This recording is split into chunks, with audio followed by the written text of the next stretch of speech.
Imagine this. It is payday. Finally. Your bank notification pops up, you glance at your balance, and for one beautiful second you think, right, this month might actually be different. Then reality leans over your shoulder. Credit card minimum due. Overdraft still there. Personal loan still chewing through your salary. And the worst part? You have been paying all month, but it feels like nothing has moved. That is the strange emotional trap of debt. It does not just cost money, it costs momentum. Now here is the bit that makes the whole thing even more frustrating. In July 2025, the Bank of England reported that the effective interest rate on interest-charging credit cards was over 21%, while overdrafts were also above 21%. So, if you are carrying expensive debt, the balance is not simply sitting there. It is actively fighting back. That is why getting out of debt feels so slow in the UK. It is not because people are lazy, it is because the system can make the journey feel like running through wet sand.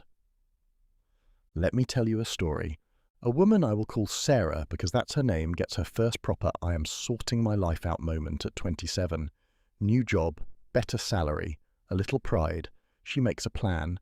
She will pay off her credit card, clear the overdraft, and stop using buy now, pay later unless it is truly necessary.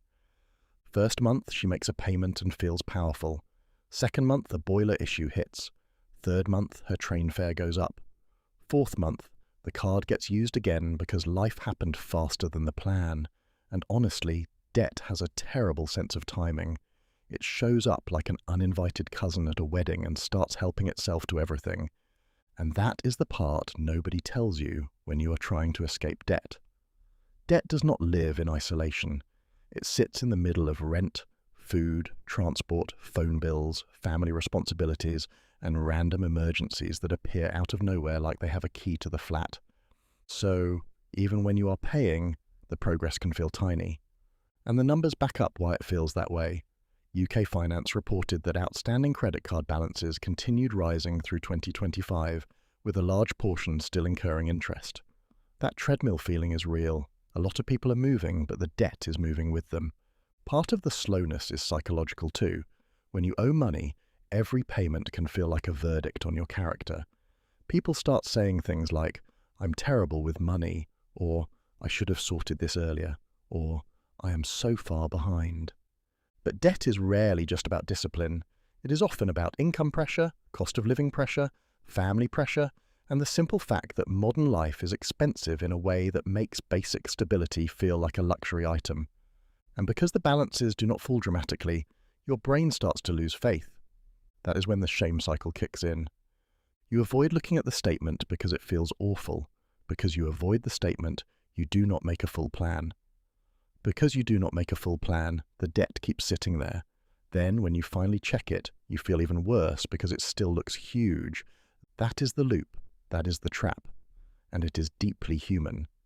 And honestly, that is why debt feels like it has a personal vendetta. You pay it, you stare at it, you pay it again, and somehow it still looks confident. Minimum payments are especially sneaky because they can make you feel productive while most of the money is going straight to interest. So you are not imagining it when the balance barely moves. That is math, not failure. And in the UK, where rent, food, transport and bills all seem to take turns ambushing your budget, even a small setback can knock your debt plan off balance fast. It is annoying, yes, but also completely normal.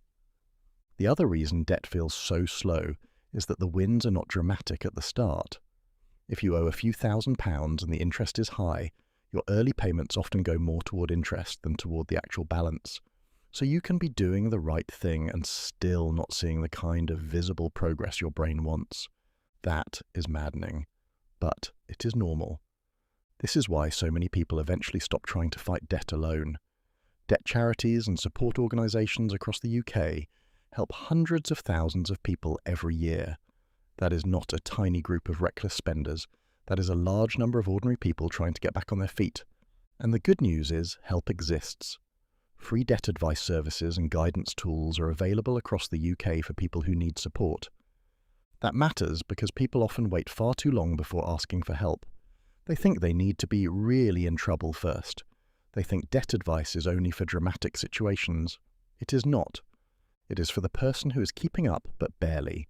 It is for the person juggling 5 bills with one salary. It is for the person whose debt is not exploding but is refusing to shrink. So why does debt feel slower in the UK specifically? Because a lot of people are paying into a system where borrowing costs can be high, everyday expenses keep creeping up, and the room for error is tiny.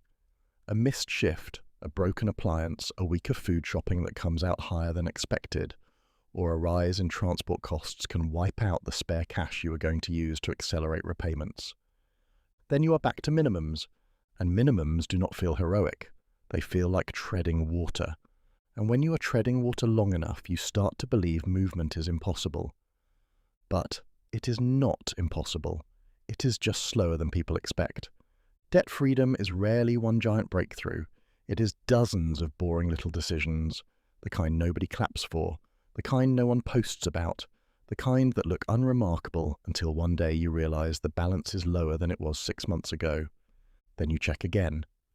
Then you notice your payments are starting to make visible dents. Then slowly, the emotional weight starts to lift. That is why the process feels so frustrating at the beginning. The beginning is where you do the most effort for the least visible reward. But that does not mean it is not working. The biggest mistake people make is assuming slow means useless. It does not. Slow means interest is eating part of the progress. Slow means life is complicated. Slow means the plan needs to be sustainable, not dramatic. And sustainable beats dramatic every time. There is also a quiet problem many people do not notice until later. Debt does not only drain your wallet, it drains your energy. It makes every small purchase feel loaded, every unexpected bill feel like a personal attack, and every payday feel like a temporary rescue instead of a fresh start. That constant pressure can be exhausting. Some days, even opening your banking app feels like starring in a low-budget horror film. So part of getting out of debt is not just paying money back, but protecting your mindset long enough to keep going. Because when you stay calm, consistent and realistic, even slow progress starts to compound. So, if you are in debt right now, here is the honest truth. You do not need a perfect plan, and you do not need to transform your life overnight. You need a plan that survives real life. One that starts with knowing exactly what you owe, one that stops the debt from growing where possible, one that puts extra money toward the most expensive borrowing first, one that asks for help early, not late, one that treats shame like the distraction it is. Because debt is slow, yes, but shame makes it slower. And the moment you stop seeing debt as proof that you failed, you can start seeing it for what it really is. A problem to solve, step by step, with patience and consistency. That is the real answer.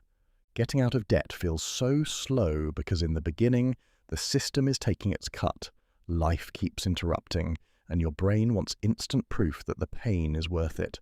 But the proof usually comes later, quietly, in smaller balances, in fewer panicked checks, in one debt finally disappearing, then another. And that is how people get free, not all at once, just steadily enough to win. Now I want to hear from you. What is one money habit or debt challenge you are trying to fix right now? Drop it in the comments. If this video helped you feel less alone, hit like, subscribe, and stay with the channel because we are breaking down money, debt, and real life in a way that actually makes sense.